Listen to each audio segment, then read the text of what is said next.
अब Titan left arm सोलबोन का gravity control बढ़ते ही लिंग त्यान सुमेरु हैमर का वजन 1 मिलियन जिन हो जाता है और फिर लिंग त्यान सुमेरु हैमर के गॉड लेवल प्रेशर से क्यान रेंजू का वर्चुअल पवित्र एंजल रॉड टूट जाता है।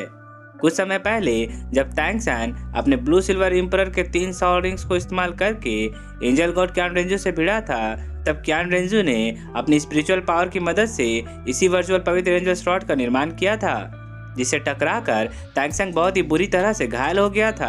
परंतु अब लिंग त्यान सुमेरु हैमर का गॉड लेवल स्ट्राइक पड़ते ही एंजल गॉड क्यान रेंजू एक टूटे हुए उल्का पिंड की तरह जमीन पर गिरती है, जिस वजह से आसपास का नजारा तहस नहस हो जाता है। इसके बाद एंजल गॉड क्यान रेंजू गुस्साते हुए उठती है और तैंग सैन की ओर देखने लगती है। तैंग सैन बिजली की तेजी से क्यान रेंजू के ऊपर पहुंच जाता है और फिर अपने सेकंड साउंड रिंग, जो कि एक 70,000 साल का ब्लैक कलर का साउंड रिंग है, उसे डेटोनेट करते हुए खुद से कहता है कि ये अफसोस की बात है कि 1 मिलियन जिन वेट के प्रभाव ने अचानक टाइटन जायंट टाइप के लेफ्ट आर्म सोलबोन की पूरी एनर्जी को खाली कर दिया।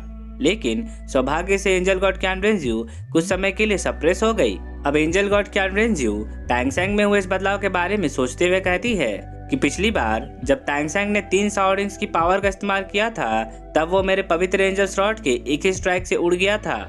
लेकिन अब जैसे ही उसने हाओतियान हैमर के सिर्फ 1 सेंचुरी मिलीनियम साउंड रिंग का इस्तेमाल किया, तो पूरी सिचुएशन ही बदल गई। क्यान रेंजू ये सब सोच ही रही होती है, तब तक तैंग सैन का सेकंड साउंड रिंग डेटोनेट होकर उसकी पावर को एक पायदान ऊपर ले जा चुका था। तैंग सैन के बॉडी में धधकते गोल्डन फ्लेम्स उसे गॉड लेवल पावर और प्रोटेक्शन मुहैया करा रहे थे। क्यान रेंजू की बॉडी का स्पिरिचुअल पावर कुछ समय के लिए ब्लॉक हो चुका था, उसके पास बच निकलने का समय बिल्कुल भी नहीं था। तैंग सैन के ग्रेट शिमारू हैमर स्ट्राइक क्यान रेंजू को ऐसा फील करा रहे थे मानो उसका सर किसी भारी चीज से टकरा गया हो और झंझनाहट के कारण सोचने समझने की शक्ति कम हो गई हो। एंजल गॉड क्यान रेंजू तैंग सैन के सेकंड गॉड लेवल स्ट्राइक से बचने के लिए लाइट ऑफ गोल्डन वॉट का इस्तेमाल करती है और उसे एक्सपैंड करते हुए कहती है कि साउंड रिंग को डेटोनेट करने के कारण ही हाओतियान हैमर की असली पावर बाहर आ रही है। अब तैंग सैन एंजल गॉड क्यान रेंजू के गोल्डन वॉट को तोड़ने के लिए फिर से प्रेशर जनरेट करता है, जिसकी वजह से क्यान रेंजू का गोल्डन वॉट टूटकर चकनाचूर हो जाता है। ये देखकर क्यान रेंजू तुरंत अपने एंजेलिक रॉड का इस्तेमाल करती है और ग्रेट शिमारू हैमर के सेकंड स्ट्राइक को रोकने की कोशिश करने लगती है। लेकिन ग्रेट शिमारू हैमर के एक्सप्लोसिव अटैक से वो झटका खाकर दूर पहुंच जाती है। ये देखते ही तैंग सैन अपने तीसरे साउंड रिंग को डेटोनेट कर देता है, जिसकी वजह से उसकी स्ट्रेंथ और भी ज्यादा बढ़ जाती है। खुद को जरूरत से ज्यादा प्रेशर देने के कारण उसके मुंह से खून के छींटे भी बाहर निकलने लगते हैं। तैंग सैन एंजल गॉड क्यान रेंजू को संभलने का एक भी मौका नहीं देना चाहता था, इसलिए वो फुल स्पीड में क्यान रेंजू पर तीसरा स्ट्राइक लॉन्च करने लगता है। ये देखकर क्यान रेंजू जल्दी से ग्रेट शिमारू हैमर के थर्ड स्ट्राइक को डॉज कर लेती है और फिर सीधा तैंग सैन से क्लोज फाइट करने लगती है। एंजल गॉड क्यान रेंजू से लड़ते हुए तैंग सैन सोचने लगता है कि रिंग डेटोनेशन टेक्निक बहुत ही बेमिसाल है, इसे दोबारा इस्तेमाल कर पाना आसान होगा। लेकिन रिंग डेटोनेशन टेक्निक को इस्तेमाल करने के बाद इन साउंड रिंग्स को रिस्टोर होने में 3 दिनों का समय लगता है और रिंग डेटोनेशन टेक्निक को दोबारा इस्तेमाल करने में लंबे समय का अंतराल देना पड़ता है। अन्यथा जबरन रिंग डेटोनेशन टेक्निक को इस्तेमाल करने से साउंड रिंग्स वास्तव में नष्ट हो सकते हैं। ऐसा सोचकर तैंग सैन एंजल गॉड क्यान रेंजू के 2 वर्चुअल पवित्र एंजल रॉड को एक ही हिट में डिस्ट्रॉय कर देता है। अब जैसे ही एंजल गॉड क्यान रेंजू का बैलेंस बिगड़ता है और वो नीचे की ओर गिरने लगती है, तो तैंग सैन अपने फोर्थ साउंड रिंग को भी डेटोनेट कर देता है और क्यान रेंजू के संभलने से पहले ही उस पर अटैक कर देता है। ये देखकर क्यान रेंजू कहती है, धत तरीकी, इस तरह के अटैक में फंसकर मैं लड़ाई लड़ने की क्षमता को एडजस्ट नहीं कर पा रही हूँ। एंजल गॉड क्यान रेंजू अब तक समझ चुकी थी कि तैंग सैन उसे अटैक करने का एक भी मौका नहीं देना चाहता है।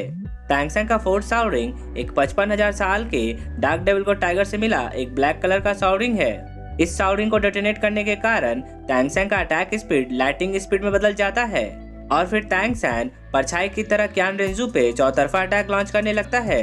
अब ग्रेट शिमारू हैमर का चौथा स्ट्राइक पड़ते ही क्यान रेंजू हवा में ड्रैग खाते हुए पीछे गिरने लगती है। ठीक इसी समय क्यान रेंजू को सॉल स्किल लॉन्च करने का समय मिल जाता है, इसलिए वो तुरंत अपने एंजल विंग्स की मदद से खुद को स्टेबल करती है और फिर तैंग सैन पे अपने 8 soul skill destruction force attack को लॉन्च कर देती है। ये देखकर तैंग सैन अपने 5th साउंड रिंग को डेटोनेट करने के प्रोसेस को चालू करते हुए कहता है कि उसे एंजल गॉड क्यान रेंजू को वापस फाइट बैक करने के लिए समय नहीं देना चाहिए। ऐसा कहकर टैंग सैन अपने 5th शाओलिंग को डेटोनेट करके एक टोर्नेडो क्रिएट कर देता है और क्यान रेंजू के 8th शाओलिंग स्किल को पूरी तरह से डॉज करते हुए उसके नजदीक पहुंच जाता है। इसके बाद टैंग सैन ग्रेट शिमारू हैमर से रिलेटेड राइम्स को दोहराते हुए क्यान रेंजू के ऊपर एक्सप्लोसिव अटैक लॉन्च करने लगता है। ग्रेट शिमारू हैमर का 5वां स्ट्राइक पड़ते ही क्यान रेंजू पहाड़ों से टकराते हुए बहुत दूर जाकर गिरती है।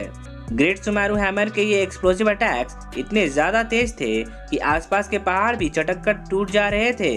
अब एक पहाड़ के अंदर चिपकी हुई क्यान रेंजू दोबारा से उठ खड़ी होती है और फिर ऊपर आकर टैंग सैन की ओर देखने लगती है।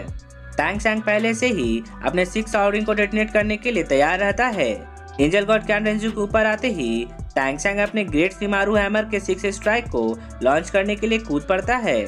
शुरुआत से अब तक टैंग सैन अपने 5 शाओलिंग्स को डेटोनेट कर चुका था और उसकी फिजिकल स्ट्रेंथ भी गॉड लेवल तक पहुंच गई थी। लेकिन जब उसने एक और सेंचुरी मिलेनियम शाओलिंग को डेटोनेट किया तो ये देखकर क्यान रेंजू घबरा गई।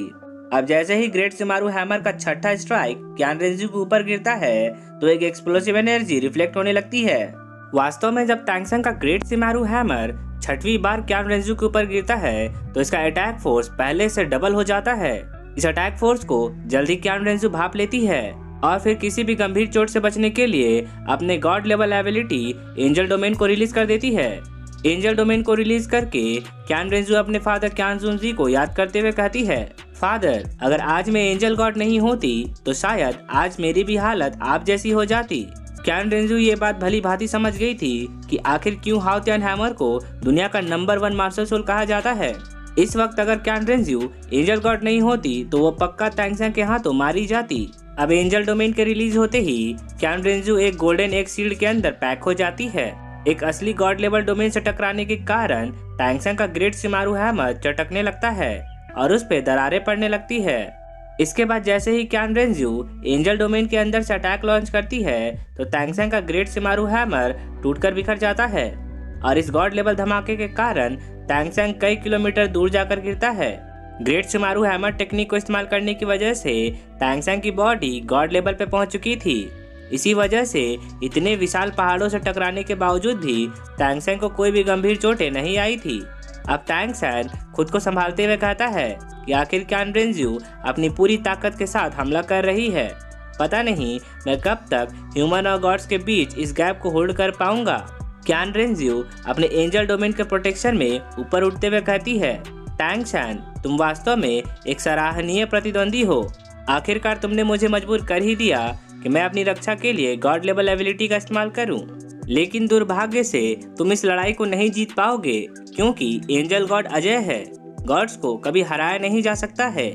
इतना कहकर एंजल गॉड क्यान रेंजू टैंग सैन के मेंटल रेंज से दूर पहुंच जाती है।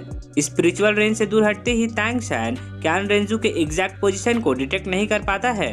बादलों से पार होते ही क्यान रेंजू अपने एंजल डोमेन की रियल एबिलिटी को इस्तेमाल करती है और स्टार द ग्रेट फॉरेस्ट के एक बहुत बड़े हिस्से को अपने डोमेन फील्ड के अंदर कैद कर लेती है। इस डोमेन फील्ड से टैंग सैन तभी निकल सकता है जब ये एंजेलिक डोमेन टूट जाए। क्यान रेंजू का सही लोकेशन पता नहीं चलने के कारण टैंग सैन अपने बाकी 2 शाओलिंग्स को डेटोनेट नहीं करता है। अब एंजल गॉड क्यान रेंजू अपने एंजल डोमेन के God level skill fire dragon formation को रिलीज कर देती है।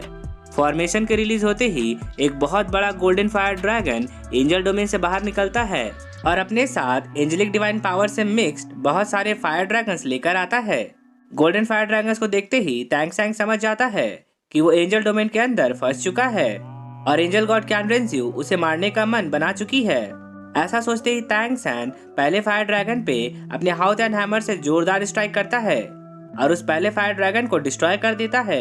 ये देखते ही बाकी सभी फायर ड्रैगन्स टैंग सैन को घेरने लगते हैं। टैंग सैन के हाउ त्यान हैमर में पहले से ही ग्रेट शिमारू हैमर का एनर्जी मौजूद था, इसलिए टैंग सैन बिना रिंग डेटोनेशन टेक्निक का इस्तेमाल किए बाकी फायर ड्रैगन्स को पीटने लगता है।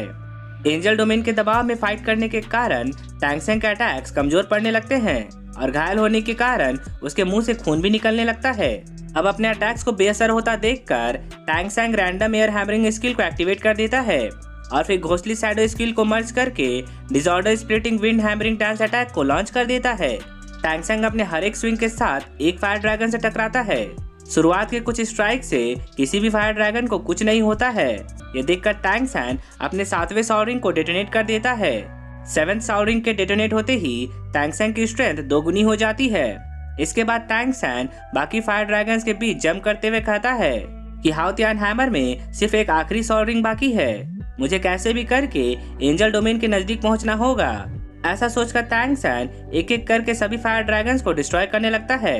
ये देखकर एंजल गॉड कैन रेंजू शॉक होते हुए कहती है कि इतने सारे फायर ड्रैगन्स के अटैक का सामना करने के बावजूद भी टैंग सैन अपने हाओतियान हैमर को बेस्ट कंडीशन में कैसे लॉन्च कर पा रहा है।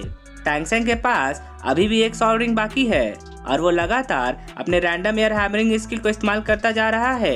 ऐसा सोचकर कैन रेंजू अपने फायर ड्रैगन्स को एक साथ टैंग सैन के ऊपर लॉन्च कर देती है। अब एक साथ 6 फायर ड्रैगन से लड़ते लड़ते टैंग सैन भी घायल हो जाता है। इतना ज्यादा घायल होने के बावजूद भी टैंग सैन को हार नहीं मानता देखकर कैन रेंजू समझ जाती है कि टैंग सैन लगातार अपने रैंडम एयर हैमरिंग स्किल का इस्तेमाल करके उस तक पहुंचना चाहता है। ऐसा सोचते ही कैन रेंजू के सभी फायर ड्रैगन्स एक साथ टैंग सैन पर अटैक कर देते हैं और उसके disorder splitting wind hammering skill की पावर को कम करने लगते हैं। अब उन फायर ड्रैगन्स के बीच फंसा टैंग सैन फाइनली अपने 8th साउरिंग को डेटोनेट कर देता है और उससे निकलती डीप गोल्डन एनर्जी को अपने हाओतियान हैमर और अपने अंदर समाहित कर लेता है। टैंग सैन का 8th साउरिंग उसे प्योर डिफेंस एबिलिटी प्रोवाइड कराता है। इसी वजह से टैंग सैन किसी भी गंभीर परिणाम से बचने के लिए इस स्पेशल टेक्निक का इस्तेमाल करता है।